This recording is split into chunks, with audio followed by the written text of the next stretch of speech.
नमस्कार friend, me Vidya. Mister and Mrs Rawal या माझ्या यूट्यूब चॅनलवर तुमचे स्वागत आहे.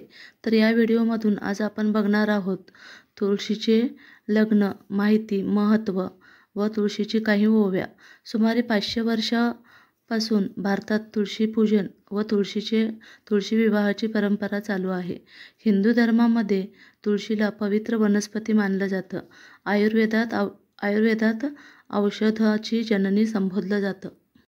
मंदिरात सती वृंदादेवीची 40 दिवस मनापासून पूजा केल्याने सर्व मनोकामना पूर्ण होतात.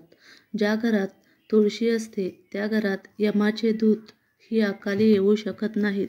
मृत्यूसमयी तुळशी आणि गंगाजल तोंडात ठेवून ज्याचा जीव निघून जातो तो पापापासून मुक्त होऊन वैकुंठधामाला प्राप्त होतो.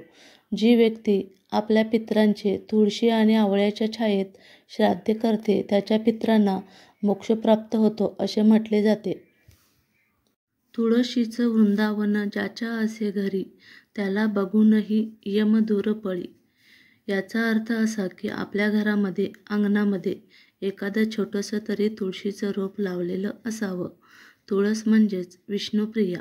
तुळशीचं खूप महत्त्व आपल्या घराघरात तर आहेच, पण आयुर्वेदामध्ये सुद्धा खूप तुळशीचे महत्त्व आहे.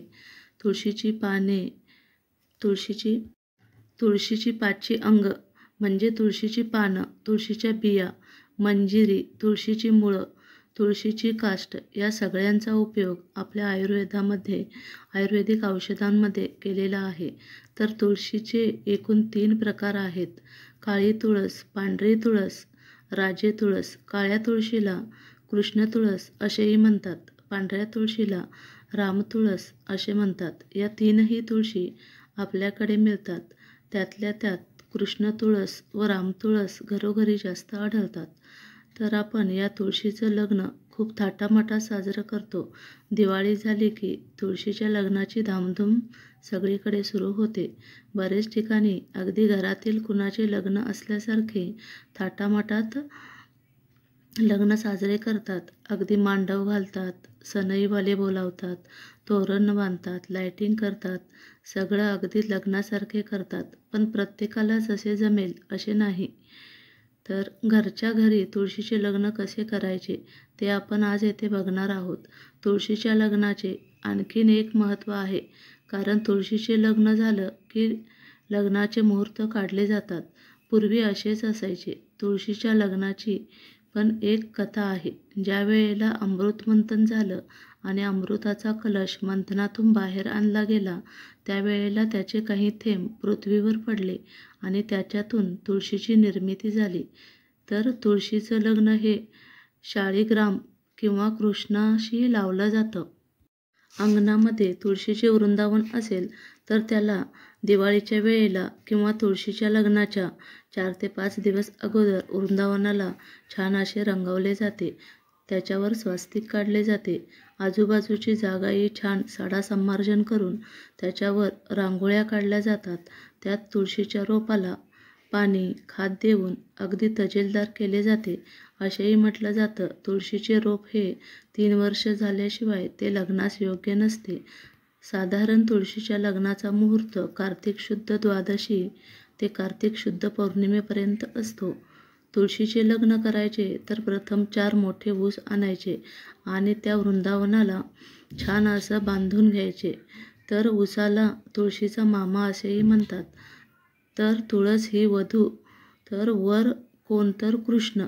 काही ठिकाणी शाळीग्रामाला सुद्धा वर म्हणून ठेवले जाते. तर कृष्णाची मूर्ती ही तुळशी वृंदावनामध्ये आणून ठेवली जाते. त्यानंतर तुळशीला हळदी कुंकू वाहायचे, कृष्णालाही हळदी कुंकू वाहायचे. तुळशीला आपले काही सौभाग्य अलंकार घालायचे. म्हणजे काय तर मंगळसूत्र, बांगड्या, कुंकवाचा करंडा, खण, ओटी हे सगळं आपण त्या तुळशीच्या वृंदावनात ठेवायचे. एक छान जरीचे कापड तिच्या अंगावर घालायचे. तुळशीच्या वृंदावनामध्ये पानाचा विडा, फळं ठेवावी. एक तांब्याचा कलश, पाणी व वरती नारळ, आंब्याची पाने घालून ठेवावा. पंत्या लावाव्या. आरतीसाठी आरती, धूप, दीप, नैवेद्य ठेवावा. थोडक्यात आपण मुलीचं लग्न करत आहोत असे समजून उत्तम सजावट करावी. त्यानंतर कृष्णालाही हळद कुंकू वाहावे व एखादे पिवळ्या कलरचे वस्त्र वाहावे. अशा प्रकारे नवरा नवरी सजवायचे. आणखीन या वेळेला आवळा, चिंच, बोरं, झेंडू फुले वाहावी. या गोष्टींचा खरा मान असतो, कारण कृष्ण हा विष्णूंचा अवतार आहे आणि विष्णूंना आवळा प्रिय आहे असे म्हटले जाते. तर लग्नासाठी सगळे शेजारी पाजारी बोलवायचे. सगळे लग्नासाठी तयार होऊन आले की तुळशीच्या विवाहाची सुरुवात करायची. एक पांढरे कापड ठेवून त्यावर स्वस्तिक काढावे व तुळस त्यांच्यामध्ये तो अंतरपाठ, कृष्ण व तुळस यांच्यामध्ये तो अंतरपाठ म्हणून धरावा व मंगलाष्टकं म्हणायची. असं म्हटलं जातं, ज्यांना मुलगी नाही त्यांनी तुळशीचे लग्न लावले तर त्यांना कन्यादानाचे पुण्य प्राप्त होते. अशा तऱ्हेने तुळशीचे लग्न साजरे केले जाते. त्यानंतर तुळशीला नैवेद्य दाखवला जातो. फराळाचं सामान किंवा फळं आपल्याकडे काही उपलब्ध असेल ते दाखवायचे. त्यानंतर तुळशीची आरती करायची. त्यानंतर तुळशीचे लग्न संपन्न होते. ज्याच्या घरी तुळशी वृंदावन असते त्याच्या घरी सकाळी संध्याकाळी बायका दिवा लावतात, हळदी कुंकू वाहतात, प्रदक्षिणा घालतात. याला धार्मिक महत्त्व आहेच, पण तुळशीच्या भोवती प्रदक्षिणा घातल्यामुळे आपल्यामध्ये एक पॉझिटिव्ह एनर्जी येते. सगळ्यांनाच ही एनर्जी आवश्यक असते. तसेच तुळस ही रविवारी, एकादशीला, महाशिवरात्रीला तोडू नये असेही म्हटले जाते. तर तुम्ही तुळशीचे लग्न कोणत्या पद्धतीने कराल, पूजा कशी कराल ते नक्की मला कमेंट बॉक्समध्ये कळवा. व माझा व्हिडिओ आवडला असेल तर नक्कीच लाईक करा, शेअर करा व सबस्क्राईब करा.